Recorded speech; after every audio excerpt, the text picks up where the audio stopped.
the boundary. He could just get the ball to hold up on this hill, provide the batsman with one or two more thoughts and perhaps a few more dangers. But his line has been excellent.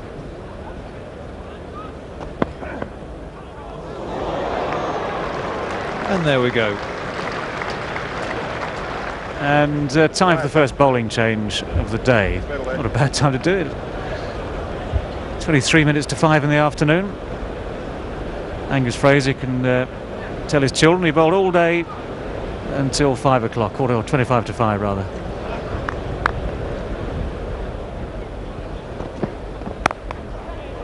That was uppish, but firmly hit. Between cover and gully. Jonty Rhodes still looking to bat in a very positive frame of mind here. And I think that's very important from South Africa's point of view. A little bit lucky to get away with that one, actually. Didn't really roll the wrists over the top.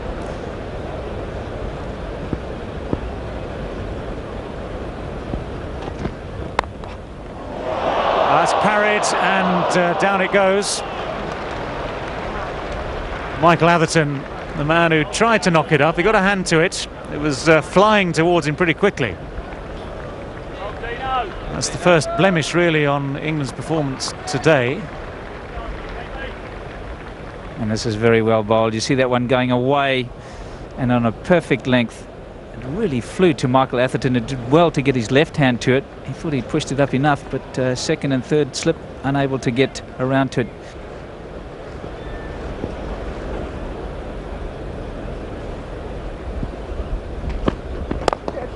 Now that is a good shot. Just over pitched a little bit too close to leg stump. But not what I'd call a genuinely bad delivery, and just beautifully played away through the onside.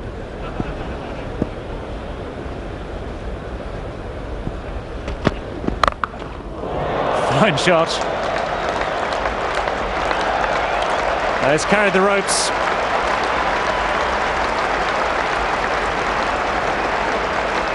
Well, suddenly Dominic Cork finds that things aren't going all his way. He's got Jonty Rhodes to contend with. Well, this is not really a bad delivery either. I mean, it's not all that short. He's backed his eye. He's got a wonderful eye, Jonty Rhodes. This is just a great shot.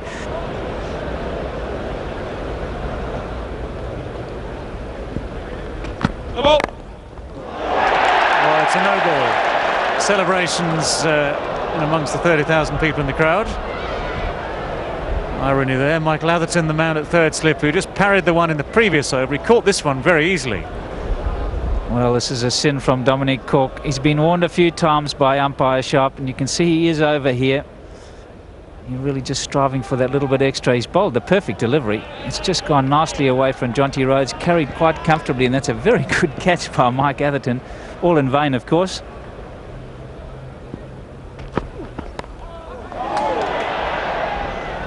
Well, we're not short of action today.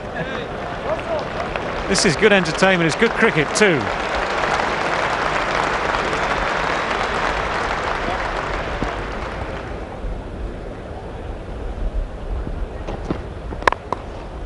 Four runs. Oh, that's a cracker. He's really going to play some positive cricket. He's worked it out that if Hansie Cronje can just stay at the other end, he's the one who's going to strike. Hansie Cronje, by contrast, 4 not out from 26 balls. Struggling somewhat. Just intent on survival, really.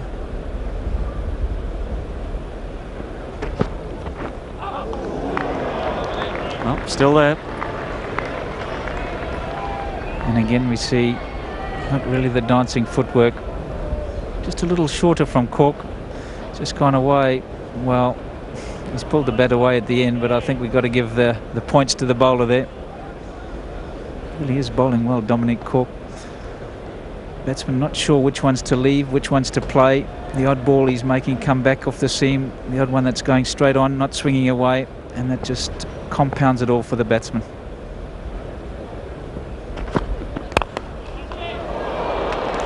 Well, he's going to get 4 runs for it. It's in the air.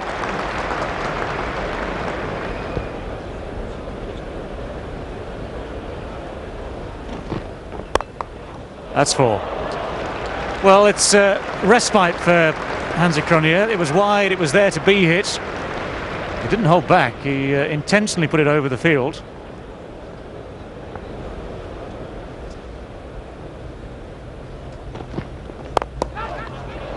Oh, that was just past Angus Fraser. Just over his right shoulder, really. Mistimed shot worth 3.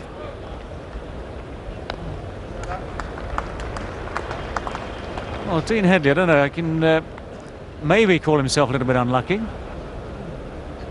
Just slightly slower here, Hansie Cronje into the shot. Again, you just see that right foot just hanging back from Hansie Cronje. You see it hanging back there, and that's what lifts the ball. Takes your weight backwards. Well, actually, this partnership has very quickly developed. It's now worth 48 off just 57 balls. Most of that's down to Jonty Rhodes.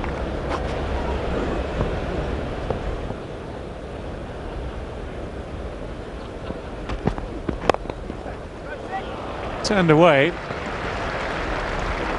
and well, it's a chase for Steve James, who's actually covered quite a lot of ground today. No one at long leg. Dominic Cork's been concentrating so well at bowling on the stumps or just outside off stump. These two have put on 51 in 43 minutes. You'd never think they were 46 for 4, but they've played very positively, and Jonty Rhodes particularly has played very well.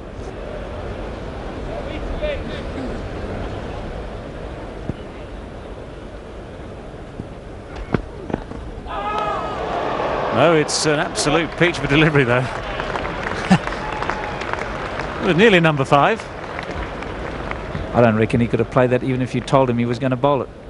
That is just, well, it was like Shane Warne. That is a beautiful delivery. You really can't play those. It's far too good for anybody. Now, Peter Pollock is the man on the right, and Peter Parfitt on the left. Peter Parfitt, former England left-hander. Peter Pollock, fine fast bowler for South Africa, and quite a good all-rounder as well. Well, Alex Stewart asking his premier strike bowler to bowl still more from the nursery end. 4 wickets to his name. I'm sure it'll be difficult to grab the ball off Dominic Cork. He'd want to bowl all day.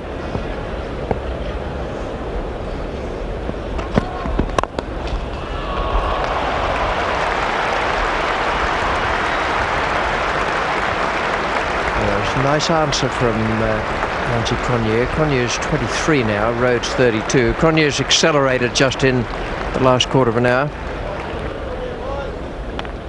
Came together when the score was on 46.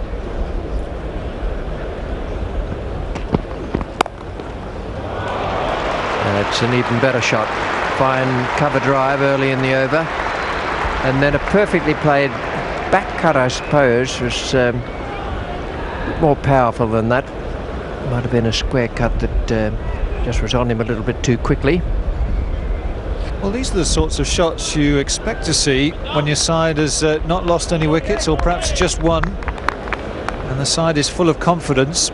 Not when there are 4 wickets down and your side are in trouble, but this is the beauty of the South African team. Well, Dominic Cork has finished his spell. It'll be a bowler of less pace coming on from the nursery and Mark Elam.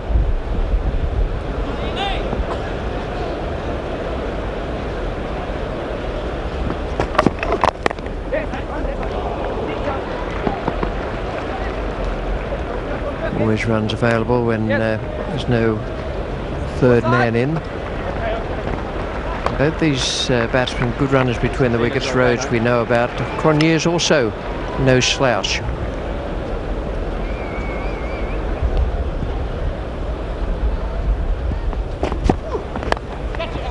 That's 4 runs.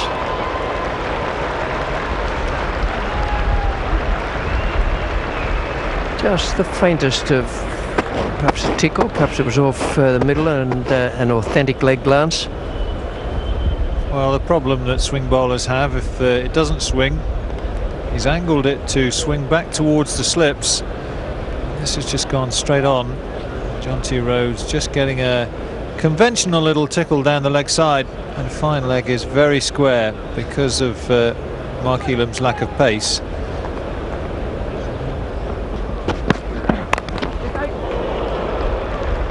Not a bad shot in the end. The ball hurried onto him. It was very well bowled by Fraser. The batsman did well in the end to play it as he did. Not good news, I'm afraid, but we need to bring it to you. 3 lights on, which is a fair guide for the umpires. They have their own light meters, but that means the light is deteriorating here. George Sharp is just giving it the once over.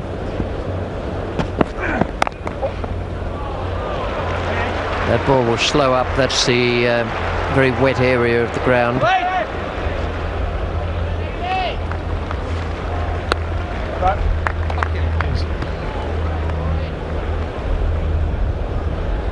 Now then, George Sharp is going to have a little chat with Darrell here, see what they think. They may use their eyes, they may use the light meters, depends how bad it is out there.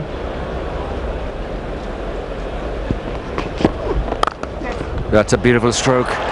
Beautiful stroke. Not only a far-reaching stride with the front foot, but lovely flexibility in the knee there, bending the knee into the stroke. Super shot. So Jonty Rhodes now on to 43.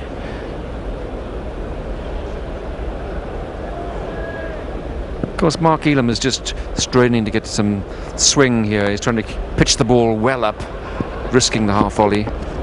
Oh, well bowled, and that's exactly what he wanted to do.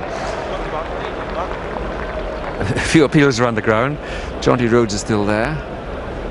I think Mark Elam will be encouraged, but at the same time, we'll have to give that round to Rhodes.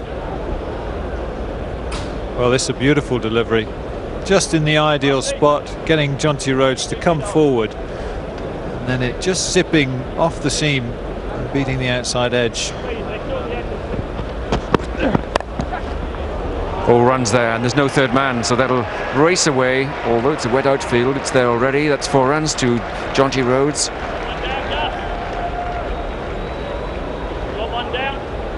Well, poor old Angus Fraser has strived all day to get a wicket. He's bowled 13 overs in his 14th over, and he's seen on a few occasions the ball disappear down to third man. He does seem to wear that hangdog expression quite well, but on that particular occasion it was deserved. He was very unlucky. Well, he's bowling with that slope, right to left, from outside off stump. And very well played by Jonty Rhodes, getting right forward onto the front foot.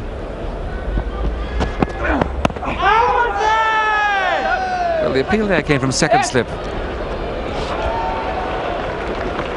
Very well run. Another feature, of course, of Rhodes's play. 2 leg byes. Every run is important. 130 for 4 now.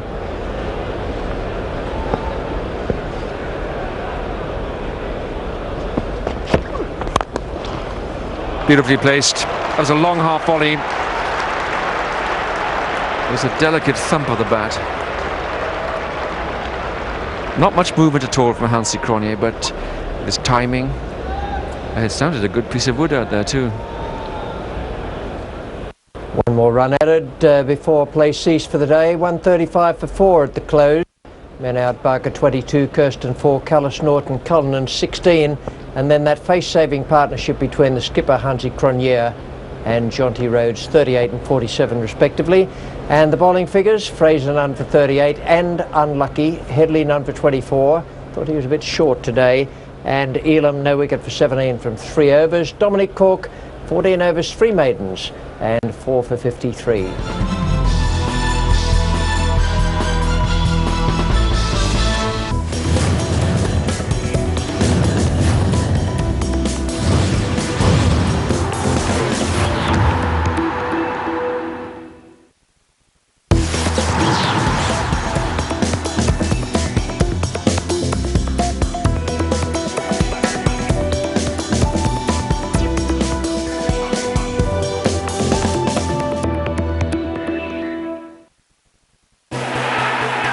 legend that was Chelsea's Gianfranco Zola to Arsenal's backbone, Thierry Henry. ESPN Classic celebrates the footballers that left their homelands and joined the Premier League, providing the unique sporting variety that makes it what it is today. Arguably the best football league in the world. We pay homage to the Premier League's overseas legends.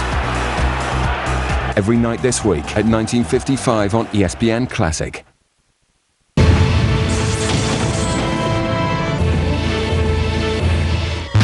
Dirk Nowitzki is widely regarded as one of the best players in the NBA today.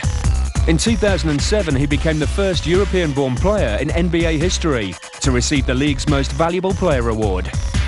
Standing at 2.1 meters, he is an all-purpose forward and is one of the world's best shooters for his height. Nowitzki was born in 1978 in Germany and was discovered at the age of 16. He applied for early entry to the 1998 NBA draft, where he was picked 9th overall by the Milwaukee Bucks. Immediately traded to the Dallas Mavericks, Nowitzki started off slowly but soon emerged as one of the most dominant players on court. In 2002, a survey of NBA general managers named him the league's top international player, and he's been selected as an NBA All-Star for 6 years running. Nowitzki's international career is perhaps even more impressive. At the 2002 Basketball World Championships, he emerged as the leading scorer, massively contributing towards the German team's bronze medal victory. In 2005, the German team went one better, winning the silver medal. Nowitzki was named Most Valuable Player in both tournaments. The lofty German is thought by some to be leading a revolution on court. Helped by rule changes to discourage contact and increase scoring, NBA basketball has developed into a more finesse-orientated game, perfected by the likes of Nowitzki.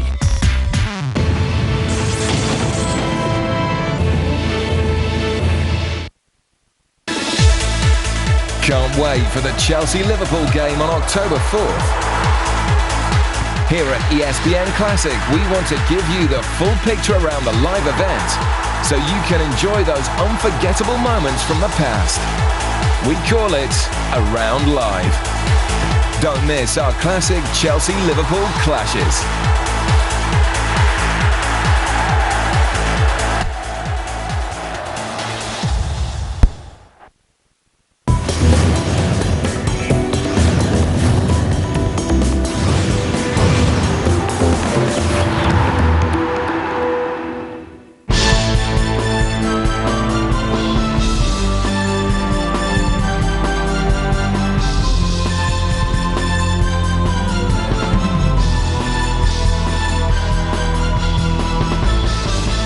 Welcome to the highlights of the second day of this Cornhill Test match at Lord's. An unusual day yesterday with rain and inclement weather. Spoilt it a bit, but we did have that splendid partnership between the South African captain and Jonty Rhodes. This is the way it looks at the start of play on the second day. 135 for 4. Those 4 quick wickets, Barker, Kirsten, Callis and Cullinan. And then Cronje 38 and Rhodes 47. Now the bowling figures for England dominated there by Dominic Cork. 14 overs, 3 maidens, 4 for 53. He got a little tired towards the end, which is understandable because there were really only 2 bowlers used all the way through, and Fraser was definitely unlucky. England could have done much better than that, but with that pitch settling down today, then I anticipate it will be quite difficult out there for the England bowlers. David Gower is out in the centre of the ground now to tell us about the strip of turf. Well, I think this pitch played pretty much as predicted yesterday. You can see by these footmarks here, the bowlers haven't made too much of an impression on the surface. The surface is pretty hard. There are 1 or 2 dints, again, down on the seamer's length where Dominic Cork bowled so well yesterday. But basically, it's pretty much unmarked. And I think now that it's dried out a bit, and we've got the weather today to help it to dry out even further, it's going to become a very good pitch over the next 2 or 3 days. So England need to make early progress again today into the South African batting. David Gower with his pitch report, and we join play now in the first over of the day. It's the 5th ball. Angus Fraser is the bowler from the pavilion end. Hansie Cronje is taking strike, and no runs have been added to the overnight score.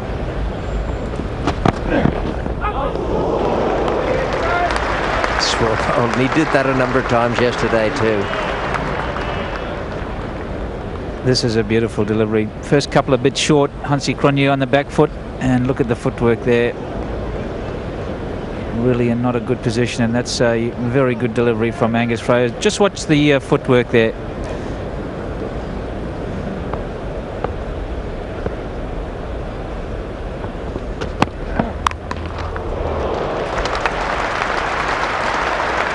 Well, they tend to think Hansie has a bit of a weakness against a good short pitcher. Perhaps that wasn't quite so good. Yesterday they were carrying umbrellas. Some of them were wearing raincoats, some Wellington boots. Now it's all shirt sleeves and short shirt sleeves for Raymond Illingworth.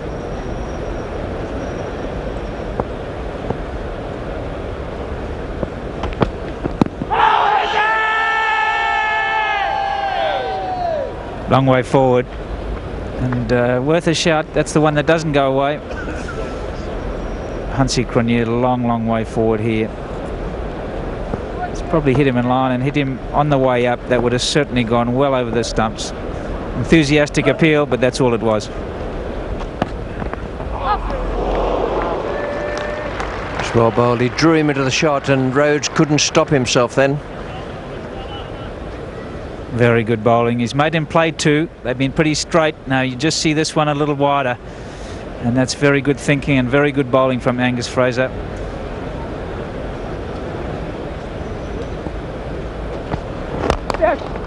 A good shot. Just the pace taken off it by Robert Croft.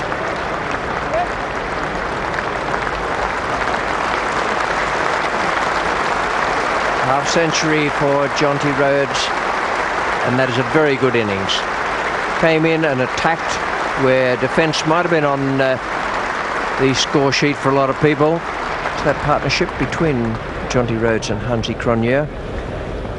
It's exactly 100 now. 46 for 4 when they came together. That is on fire. That's a great shot.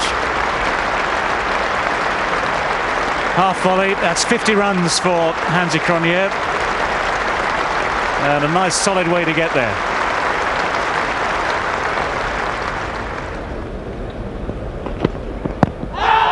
Well, that's close.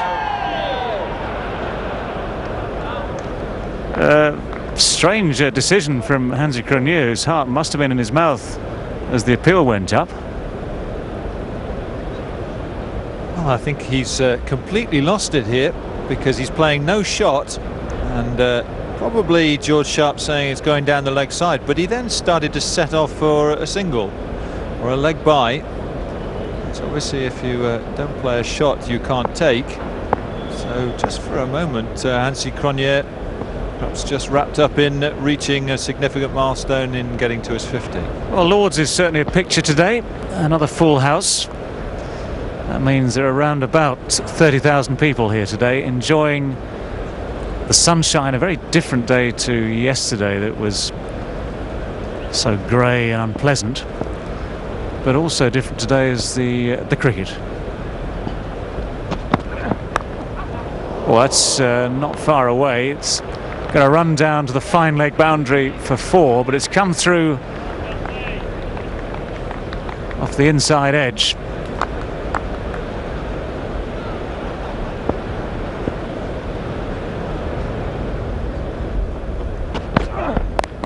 Good shot. There is a man out there. He's not going to get to it. Steve James. Jonty Rhodes is so quick onto these. There's no great pace in the pitch, and he seemed to have all the time he needed just to play this shot away in front of square.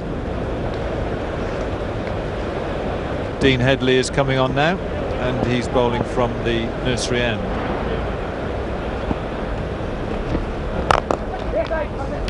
Beautifully straight. Just had to check back on the shot a little bit, but he's timed it well enough. And Robert Croft certainly can't catch it.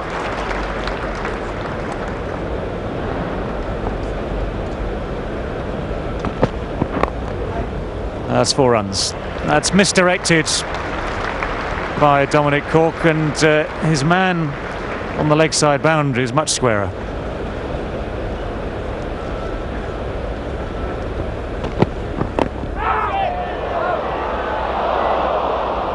Got 1 or 2 groans in the crowd, but nothing to worry about. It was always dropping short. It was not a chance. Well, I think straight off the pad here, a little bit of extra bounce from Dominic Cork.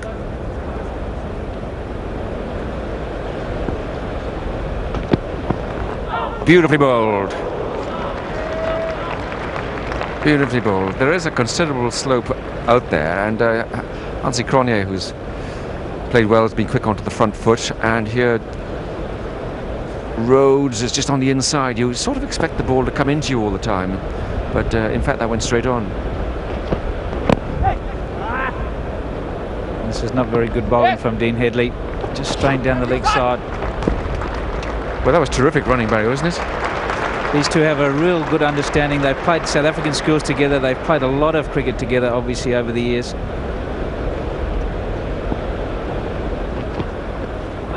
Oh, well bowled. A better ball. And that's the chance of getting him out. It's playing at the wide ball that Jonty Rhodes has a little bit of a tendency to do. That's a convincing shot, all right. Another great example of how you go back, you go right back. You create time, you find time, and you've got a lovely swing of the bat outside the off stump.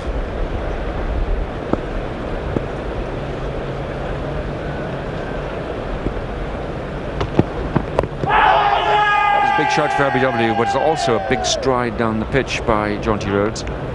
Too far forward, and correct decision by umpire Darryl Hare from Sydney, Australia. It's probably pitched in line and well worth the shout, but he is a long way forward, and I guess it's difficult to give that out. 191 for 4 now, and it's a very good performance indeed by Hansie Cronje, the captain. Jonty Rhodes, 78 not out, and I have to keep reminding you it was 46 for 4, which is a very strong position. Excellent South African batting for the moment. 150 partnership comes up.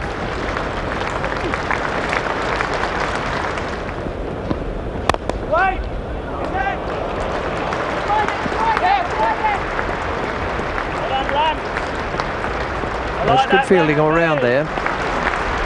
200 up for South Africa though, 201 for 4. Splendid partnership.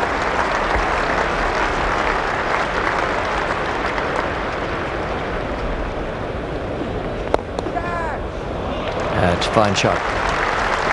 Well, in the first over from Robert Croft, he was inclined to straight to the leg side. It's quite easy to do that when you're bowling spin from the pavilion end. It's just that little slope on the ground. And just as bad as being around about middle and leg, and of a full length is to be short outside off stump, particularly if you've got a fellow who square cuts so well.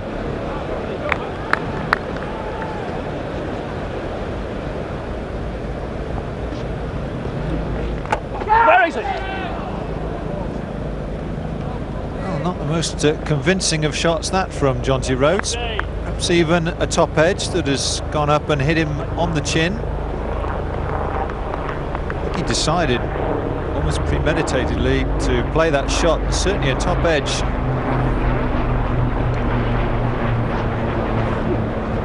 And there it is again. Doesn't need to be over short, because Jonty Rhodes is a very strong cutter, either square of the wicket or preferably for him just behind point. Plays it beautifully. There's old Father Time just changed sides of the ground. He used to be on top of the grandstand. He's now next to the mound stand on top of the new scoreboard. I wonder if he likes what he sees.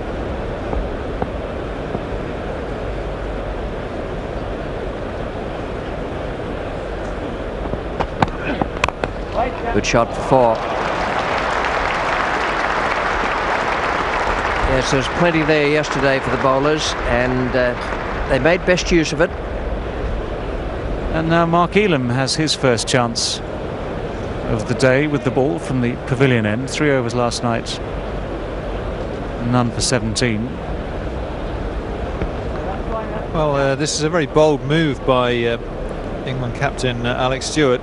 I know many captains, both at county level and international level, would, after a session like they had this morning, said to his two most experienced and most potent strike force bowlers, "You have a bowl after lunch." That would, in England's case, be Cork and Fraser, but he's plumped for Headley and Elam.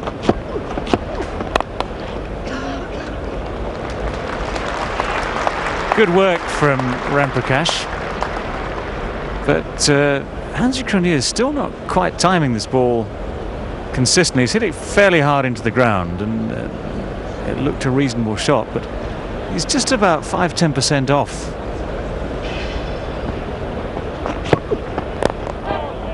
Good slower ball there too. That's a well-disguised change of pace. And Jonty Rhodes nearly threw the shot. It was definitely a leading edge. Just look here at the list of best individual scores at Lords for the South Africans. Let's keep going, hey boys, let's keep going down there. If you go back to 1935 for the highest there.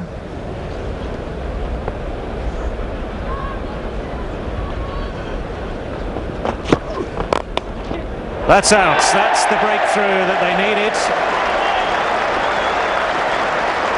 Mark Elam has the wicket, and I suppose it's entirely right that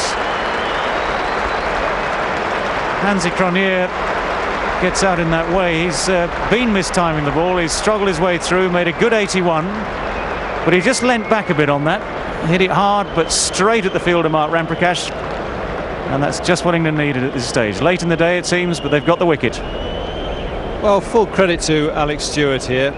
He's given Mark Elam his first opportunity of the day, and Mark Elam has responded very well. So it's all-rounder time now. Sean Pollock is the new batsman. He's been waiting patiently all day.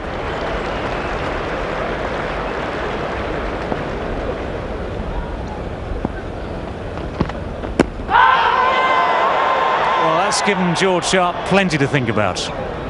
Good delivery. Might just have been an inside edge. Well, they're almost sounded like there were two noises, but that's ever so close. And if there weren't two noises, I can't really see where that was going, aside from straight onto middle stump. Well, it doesn't look as though it's hit the bat, and I think Dean Headley can feel a little bit upset at not getting the decision there.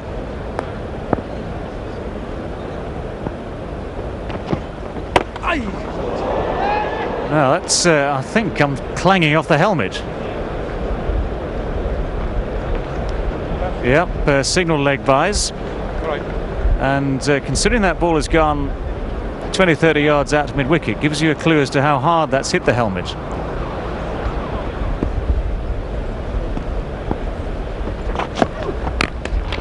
That's hit the bat, and hard. It's dropping short of the boundary. Nonetheless, it's enough to take Jonty Rhodes through to 100. 3 runs, that pull over mid-wicket. He's reached what must be every visiting cricketer's dream. 100 at Lords, and none of those boys are going to begrudge him that. He's played beautifully for South Africa, both in the first test in Birmingham and now here at Lords.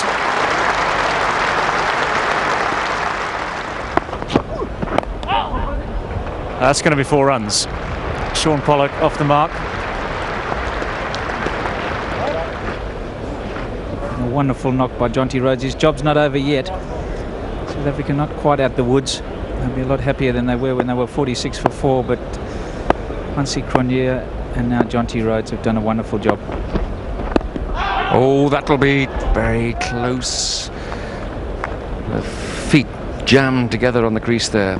Gone absolutely nowhere. This one we find just coming back, but just bouncing a little high.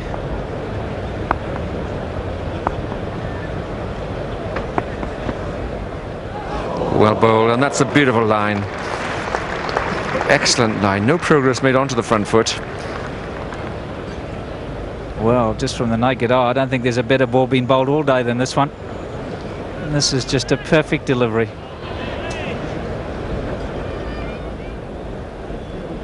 There you see, that gives you a good profile of the innings with this huge partnership of 184, Rhodes and Cronje, really restoring the balance, repairing the damage, and putting South Africa ahead.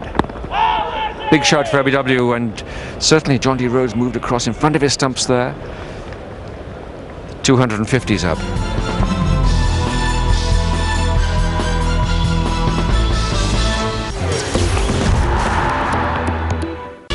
You know, I've got ESPN Classic on over there.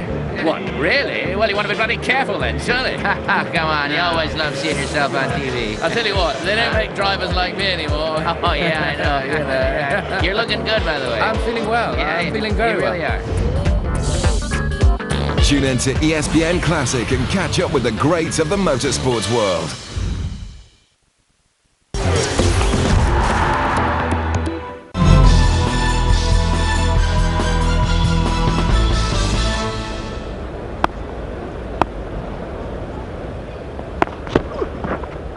Oof. Well, he's unlucky now. I think he's beaten the bat too many times to be kind. He really is varying his pace very well. That was a lot quicker. Really surprised Shaun Pollock. Plenty of effort went into it, and he's had to hurry his shot.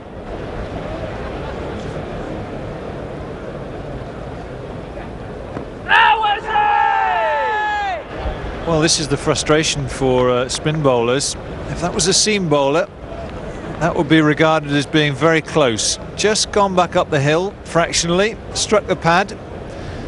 But as a slow bowler, there is an element of doubt put on in the minds of the umpire. Angus Fraser is going to take the ball straight away.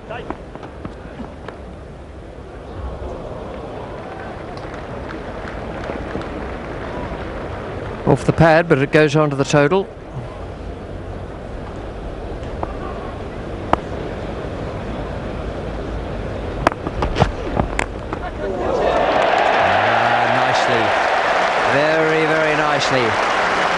He's jagged a couple back in at the batsman. First of all, that very good ball to Jonty Rhodes, and then he's got the one to go away and has picked up the wicket of Shaun Pollock.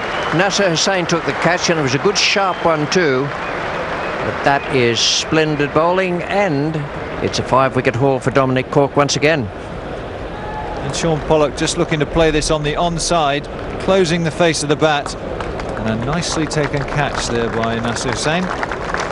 Just the sort of breakthrough that England needed with this second new ball.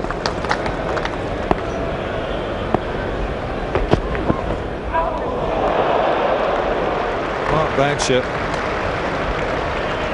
who is the new batsman, is that one's a real eye-opener for him.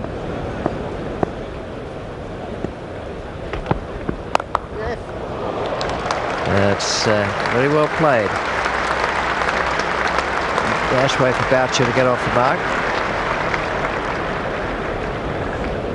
Angus Fraser now operating from the pavilion end.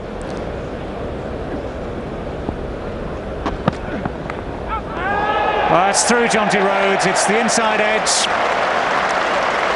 Well, it's a change of fortune for Angus Fraser, and the end of an awfully good innings from Jonty Rhodes. Little puff of the cheeks as he strides off, but he's provided this Lord's crowd with some wonderful entertainment.